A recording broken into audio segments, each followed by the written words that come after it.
संसदेचे पावसाळी अधिवेशन लवकरात लवकर सुरू होणार आहे. मात्र त्यापूर्वी केंद्रीय मंत्रिमंडळात फेरबदल होऊ शकतात, विस्तार होऊ शकतात आणि काही नावं चर्चेत आहेत.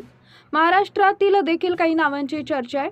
व्हिडिओ पुढे बघण्यापूर्वी चॅनल सबस्क्राईब करा डेली ताज्या बातम्या बघण्यासाठी. महाराष्ट्राचे मुख्यमंत्री असलेले देवेंद्र फडणवीस यांना केंद्रात अर्थमंत्री केलं जाऊ शकतं अशी चर्चा राजकीय वर्तुळात रंगली आहे.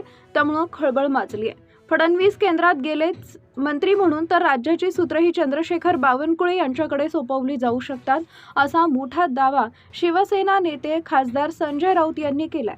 तर 100% बावनकुळे यांचा होणार विचार. तुम्हाला वाटत असेल मी आणखी कोणाचं नाव घेईन, तर मला जे चित्र दिसतंय त्यानुसार विदर्भातले चंद्रशेखर बावनकुळे हे फडणवीस यांच्यानंतर मुख्यमंत्री पदासाठी योग्य नेते मला दिसतात. सर्वांशी योग्य संवाद ठेवणारे, सांभाळून घेणारे असे बावनकुळे. एकनाथ शिंदे हे पुन्हा मुख्यमंत्री होणार नाहीत, अजिबात नाही, असं राऊत स्पष्टपणे म्हणाले. गिरीश महाजन यांचा रेकॉर्ड अत्यंत खराब आहे.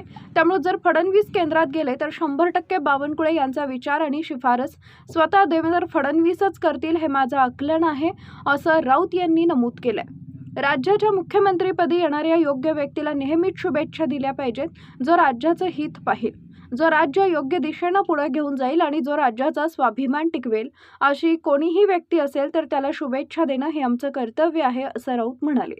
मी तुम्हाला माझा अंदाज आणि माझं आकलन सांगितलंय.